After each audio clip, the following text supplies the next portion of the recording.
Welcome to Nourishing the Mother, an inspired conversation space between Bridget Wood and Julie Tenner on the journey of motherhood through the common thread of parenting, relationship, and sexuality as a path to consciousness. We keep our conversations honest, our experiences real, and our philosophies exploratory.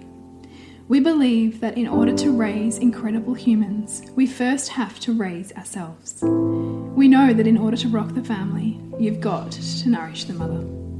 If you are here, you care about paving a path of conscious and intentional motherhood, connected with yourself and your gifts, and also illuminating your children in theirs so we may raise more whole humans who can impact this world in a more humane way.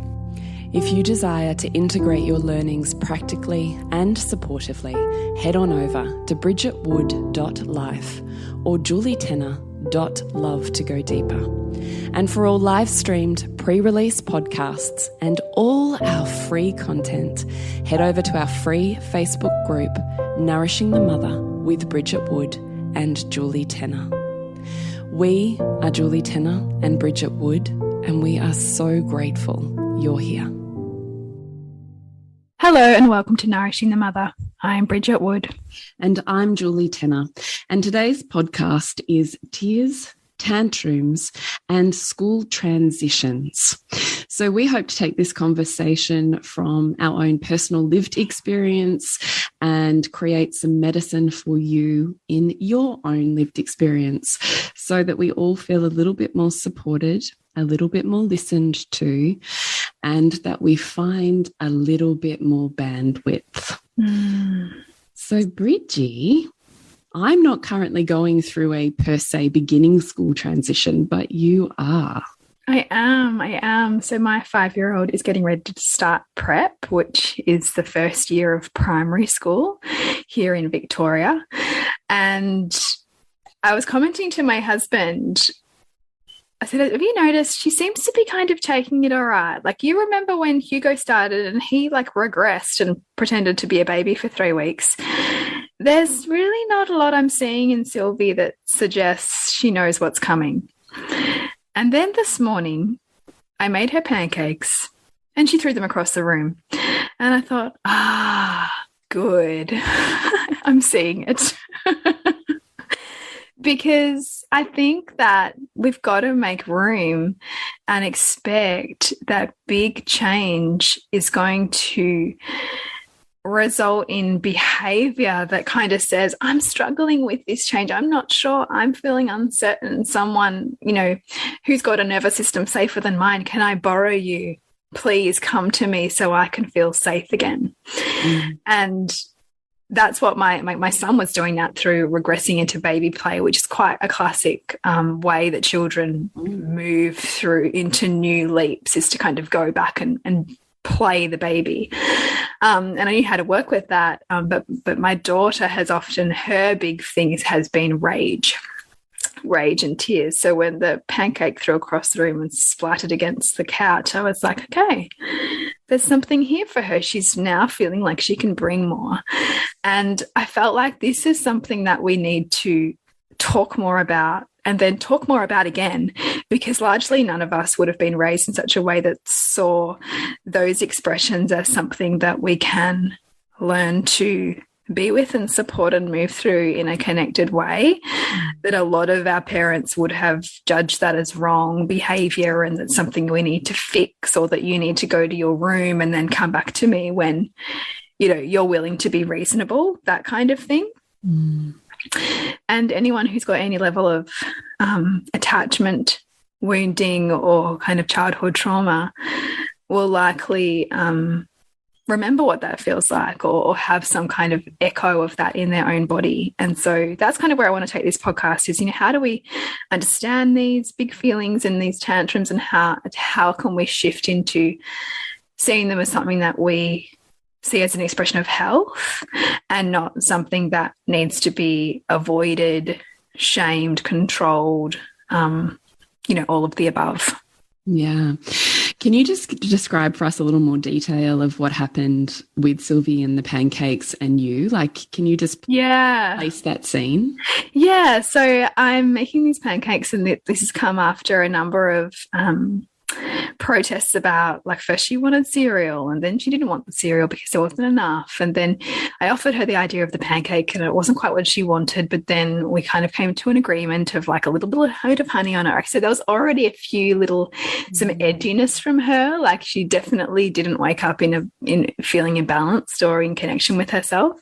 So were you already like aware at this point in time, or yes. Yeah, okay. I'm already noticing and I'm noticing it because I'm feeling in my body, because like our children set us up to feel what it feels like to be them. So that's also why parenting is so hard, because we can be drawn into like their painful feelings, their frustrated feelings, which feels hard to be around. And so I'm already noticing like the activation in my body that's going, oh, like there's part of me that's like, well, like I've just woken up. Like, why is everyone yelling at me? Like, there was that kind of sense. But I had enough capacity this morning to observe myself doing that at the same time as observing, oh, I've got children who are struggling, because my toddler was struggling too. And so then I'm like, okay. And I made her what she wanted, and I kind of met all of the requests. How do you do that, though? In terms of making her what she wanted and meet the requests? Yeah, at the same time as you're going, I'm trying to work myself out here, and can feel myself being pulled into dysregulated feelings. Yeah. How are you doing that? Yeah. So for me, it's noticing the feelings in my body, like, and kind of observing myself and where I am responding versus reacting, and taking a breath and kind of noticing where my like brain wants to go, and pausing that. And then also coming to like, you know, all of the perception flips or perspective flips that we learn in gentle parenting, you know, like that one, they're not giving me a hard time, they're just having a hard time. And also just recognizing this is, if I look at her not as her, and this is her personality, but I look at her as a child with a very immature brain trying to regulate herself through her challenge, then I no longer make it personal about her. I can then go, this is a very immature brain. Like seeing her from a brain or a neurobiological perspective helps me to meet her. Because then I can go, this is a little brain overwhelmed right now and needs help. Yeah. Not judgment, like, you know, not all those other things. And I will say, like, of course, as parents, we go into like the judgment and our trigger and all of that kind of thing. But this morning it wasn't that. This morning I could be with it. Yeah. So I walk over with the plate and the knife and fork. And I think the pancake either wasn't big. First, it wasn't big enough. It was too small. And then I think she must have tried to eat it and it didn't like flip the way she wanted it to. Like it just wasn't, nothing was right. You know that feeling? Like you just, nothing was working. And so she just picks it up off her fork and just flicks it over her shoulder, like onto the couch. Yeah. I'm like, okay. What did she do next? Started crying. So then I'm like going to her and I just sat with her, left the pancake, and just like there's a part of me that really wanted to know what was wrong. Like my brain was like, well, what's wrong? Like, you know, that part of you that's like, I need to know this. And then I was like, no, it doesn't matter. It actually doesn't matter what's wrong. What just matters now is me just being here with her, like me working on my regulation. Yeah. And her using that as something to help her come back into connection with herself again. Yeah. And I mean, and sometimes it's like, depending on how we're going, like sometimes it's just, it takes everything for us to just not lose ourselves in that moment. So it can mean like, what do I need to connect to myself? I need to like move my legs. I need to like squeeze my arms. I need to do something to stay here in this moment with her and not go to all the things I want to make it mean. You know, that she's ungrateful and doesn't she know how much I've done for her? And doesn't she understand what it feels like to wake up, you know, and be yelled at? Like whatever story you want to come up with, right? Like all of them go to the side to to just be with the child who is struggling. Mm.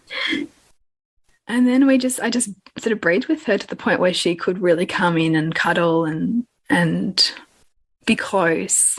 And then I'm saying to her, it's like you're really struggling. And just threw the pancake. And she's still not really saying anything. And so once she felt settled again, I said, oh, do you think we should go make another one? And she's like, yep. And only like well after she's eaten, because remember, like the brain, like, you know, our neurochemistry is also influenced so much by hunger.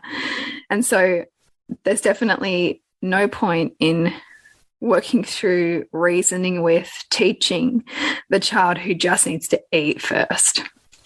And so like I make another pancake, talk to her, and then like later on I'm talking to her about like, you know, you threw the pancake, like that was a pretty big feeling. So what was going on there? And I still didn't get a lot from her.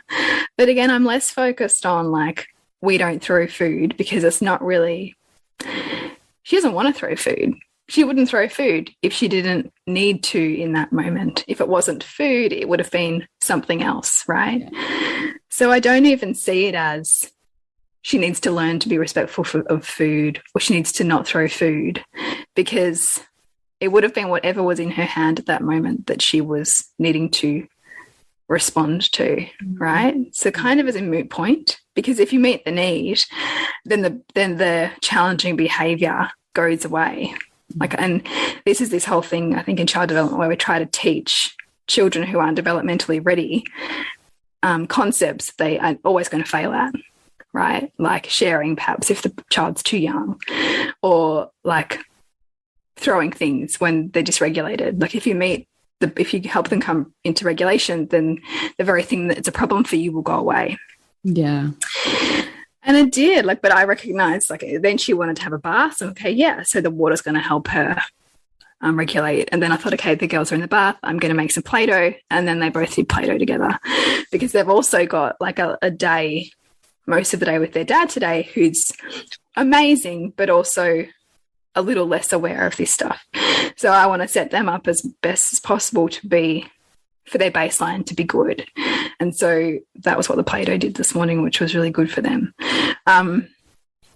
Yes, that's kind of my thoughts on how to roll with that kind of thing that I see sometimes. And then with her, and then now thinking, okay, I want to pay, this is a child now who needs more of my lens on her with what, you know, with clearly what's coming. And, you know, I wrote a post about it today, and I was like, if I wasn't seeing her like this, I'd be a little bit concerned, because then I would think that maybe she's actually not aware of the big change that's coming, and that there's actually either denial of it or just a complete lack of awareness.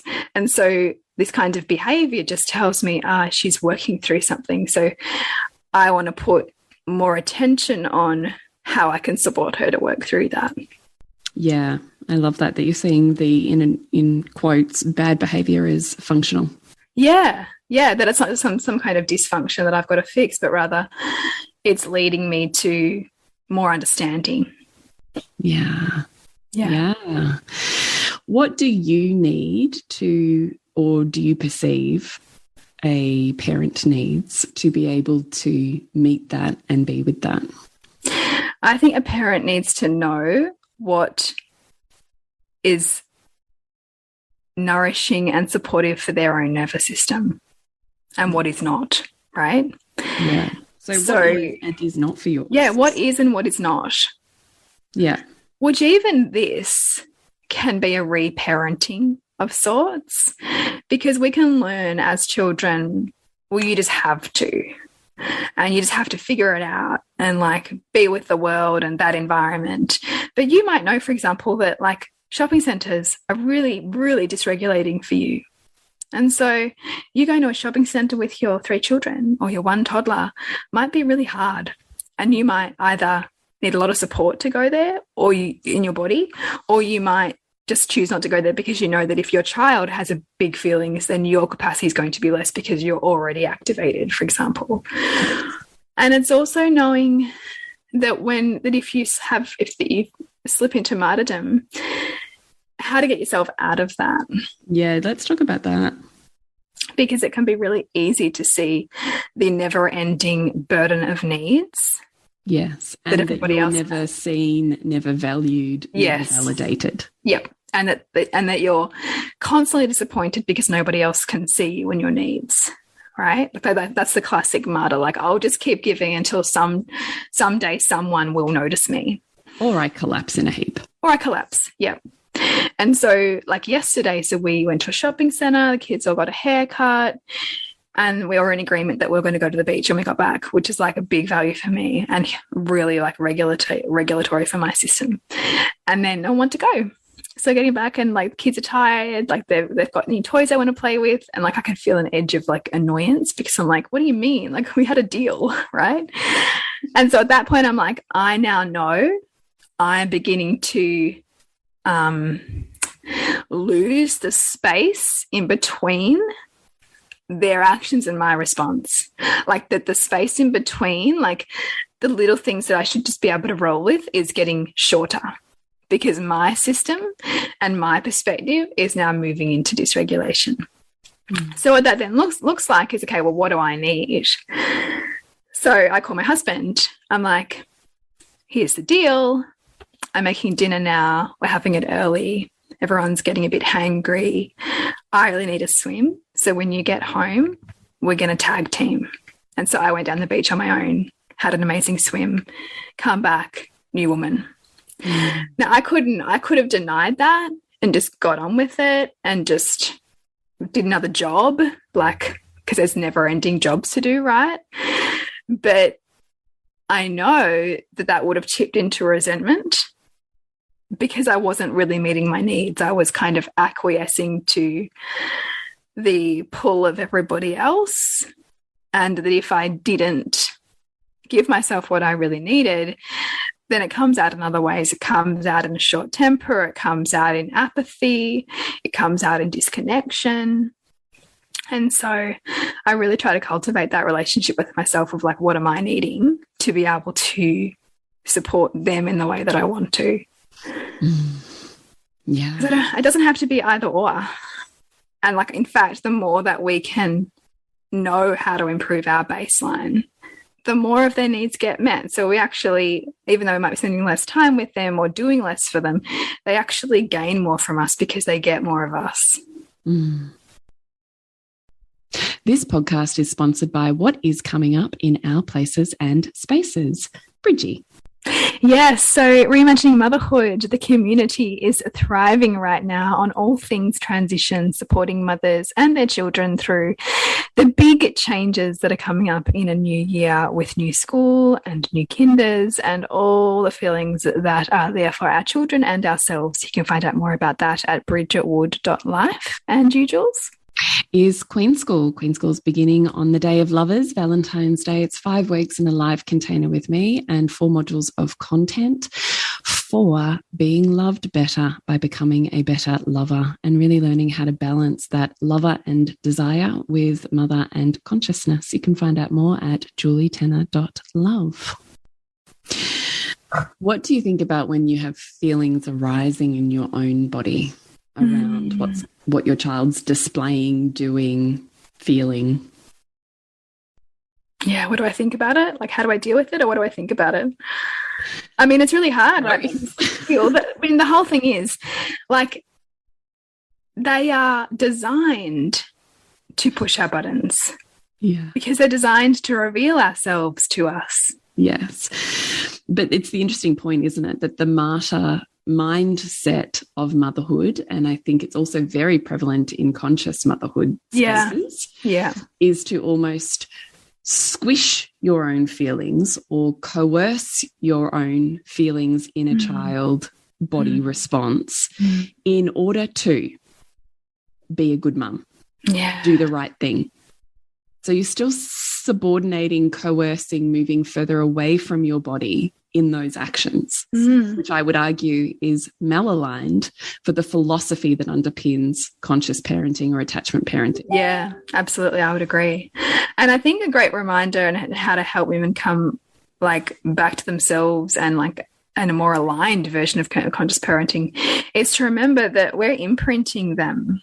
Like we're imprinting our kids. And so we can have every theory under the sun in our head that we think drives us. But if we have this body that is like erratic and like exhausted and lacking spark and just overwhelmed with the weight of it all, then that's part of what we pass on. That's part of what they feel versus the no, like, the boundary, the, acceptance that they might be frustrated that their dad's looking after them for a few hours, or they're going to daycare, or they're going to their in-laws so that you get what you need.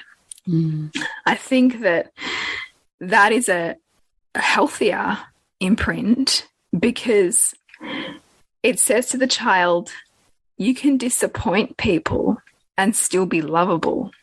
And it says to the child, your body is a communication and feedback system to you to listen to,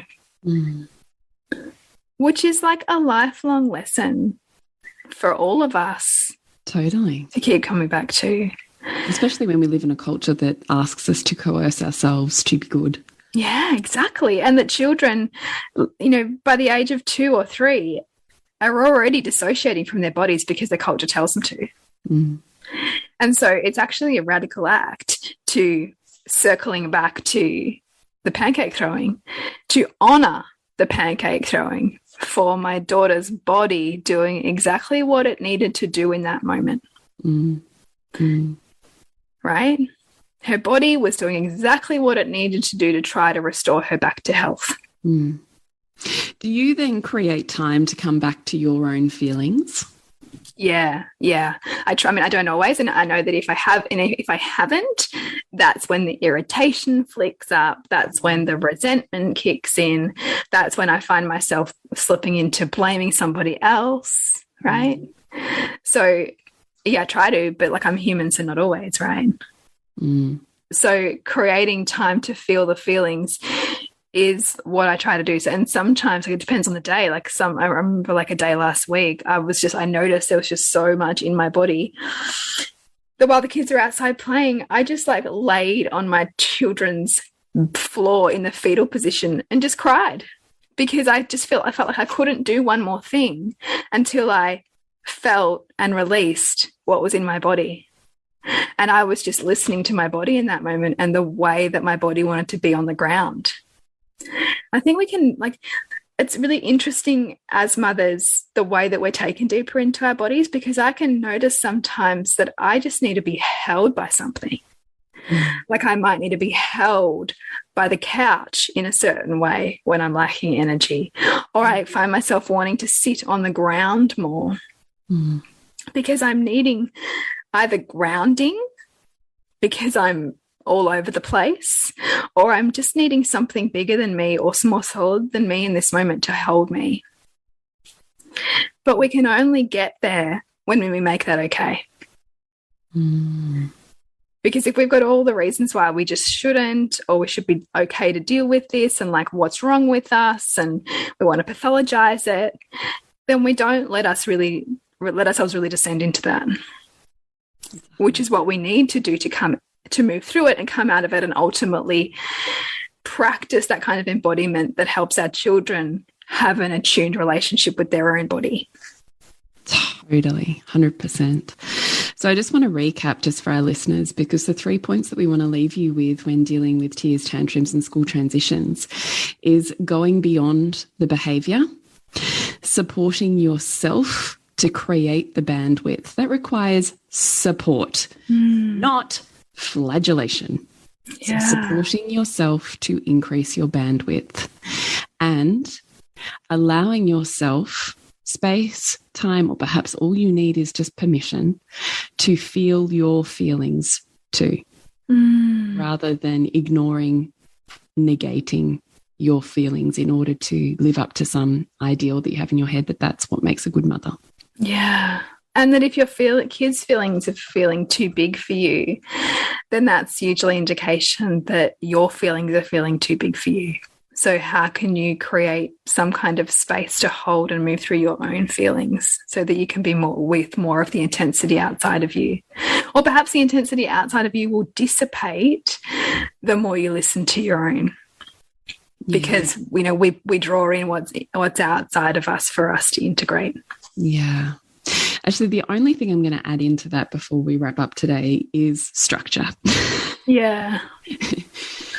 I don't know about you, Bridge. I don't know about some of our listeners, but my nervous system needs structure to feel regulated. Yeah. So the more I haven't created time and carved out space and structure to do the things that are deeply meaningful to my own soul, heart, and nourishing for my own nervous system, which can include work for me that's deeply nourishing for me. But if I've like, oh, fuck, you know, doing all things and then there's this and then there's that, and time like kind of, you feel like you're, I don't know, life is on top of you rather than you feeling like I'm the surveyor of life. That's when I go, oh, shit, my nervous system is so far over there because I haven't created the space. I haven't said to my husband, to my kids, to my life, I need these things carved out. And the second I go, oh, fuck, of course I do. And I put that in place, nervous system comes back down. Yeah. And I all of a sudden have bandwidth and space. And it's not because I'm less busy or I'm doing less. It's simply because there's some part of my body that goes, I don't have to fight with my kids for time. I don't have to compete with the house for my needs to get met. Everything has its time and its place. So I can just kind of relax as a passenger and enjoy each one of these moments. So I would just add in terms of supporting yourself, perhaps if you find you've got too much femme going on, you got no structure, you're at the whim of kids and house and mess and now this and now that, and you're like spot fires all over the place. Time to get some structure, girlfriend. Yeah, and that's such a good point. It's actually a great segue to something that I'm talking with Tara Arcabelli, who's coming back into my membership this year for Liberate, which is something that you and I have done. And we're really focusing a lot on the nervous system because everyone wants to talk about the nervous system and building capacity in your nervous system, right? But how much are we talking about all of the impacts around you on that nervous system that if you're not managing those, you can't hold shit, right? Like if you don't have the structures to hold you, then how are you holding anything else? And classically, for so many of us, we play out the home life or the chaos or order that was present in our childhood home as adults with our own kids. And so like I know what happens in my nervous system when there's like too much stuff in a particular spot, or I'm like not asking my kids to get their own water, or like, you know, I'm flipping into kind of overgiving, that I've not held my structure up, or I've let old patterns slip in. Yeah, totes. Me too. Which is just so, it's one of those things, because these neural pathways are so deep, like from our childhood, we have to be quite conscious about the recreation of what's actually going to be nourishing and sustainable for us to parent the way that we want to parent.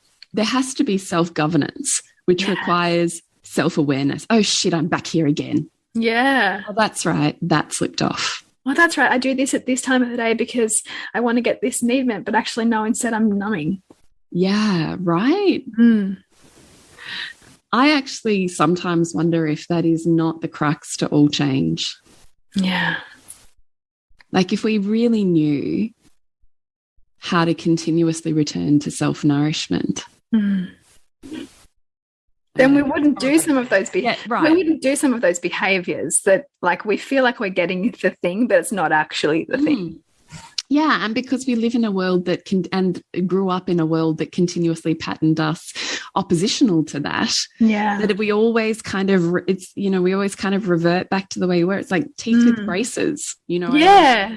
The moment they come off, unless you're wearing that retainer, back they go to the original place that they were in. Yes. And it's the same. It's so true. That's such a great analogy. I know, I think about it all the time because it's, And it almost doesn't matter how long. It was funny because I just went to I had a dental clean with my teeth, and I've got this wire in the back of my teeth. It's been there for 12 years since I had Invisalign. And the hygienist was like, oh no, we won't take it off because we want them to stay straight, which is crazy, right? 12 years that wire's been on there, but my mouth will still move. It'll still return. Right. So this is why, you and I hammer on all the time about this is conscious parenting and conscious relationship and conscious life is just a constant practice, because you are still wired neurologically to go back into your patterns. Totally. Which is also why community and supporting yourself with people 100%. With a similar vision to be the reflector for you is so powerful. Totally. And who you surround yourself with is the result of your reality. Right? Yeah. Yeah. So, beautiful listeners, we hope that you find more spaciousness with the transitions that you might be finding your children in and the resulting behaviors that, feel like they make your life maybe feel a little bit harder right now. But most importantly, that out of this, you really get the message that it is still a returning to self, and that the creation of bandwidth is not the result of flagellating martyrdom that says do more, but instead says be more strategic and conscious around what you need and how you're giving yourself that. Beautiful. Nourish the woman to rock the family, right, Bridget? Yeah, that's right. Exactly. It hasn't changed in 6.5 years. No. Still central. Yeah. Nervous system heartbeat. Yeah. So please remember that. And what have you got coming up, Jules? Queen School is officially open. We're beginning on Valentine's Day. So that's 5 weeks and 4 modules of self-paced content and 5 weeks live with me in a container, where we're looking at developing your femme, what's in the way of your feminine and energy and movement and body connection and sensuality and sexuality, finding that sexy, desirable place within you again and having that feel safe to be seen in the world and by your partner. And also relearning men, masculine beings, and how we're communicating so that we develop an incredible relationship. So you can find out more about Queen School at julietenner.love or on the socials. Beautiful. Such an awesome, awesome container. And you, Bridget? So I have Reimagining Motherhood, the community. So we are moving through Thrive Through Transitions. So we're kind of about halfway through. So for anybody who is going through starting school, starting kinder, and needs some practical support as well as some holding and nourishing, that is the place to be. So we've actually got a women's circle coming up online on Friday the 28th to really hold mothers through their own kind of unbecoming and unraveling, so that they can really move through their child's transition in a way that feels nourishing and that they can really be present for. And so I would really invite you to come and join me in the membership if that's something that calls you in this season of your mothering. You can find out about that at bridgetwood.life. And you can contact us at nourishingthemother.com.au, Nourishing the Mother on the social channels. And we would love to hear from you if you have a podcast request or a question that we can take a little bit further in our discussion. So please reach out. Yes. Remember to nourish the woman to rock the family. And we'll see you next week when we continue to peel back the layers on your mothering journey. Thank you so much for listening. We literally couldn't do this without you. Please share this podcast with anyone you think it would be medicine for. If you desire to integrate your learnings practically and supportively into your life, then head on over to bridgetwood.life or julietenner.love to go deeper. And if you feel like giving back a little to this free content, please rate us on iTunes or Facebook, all of which helps the podcast reach more mamas who need this type of tonic for the soul.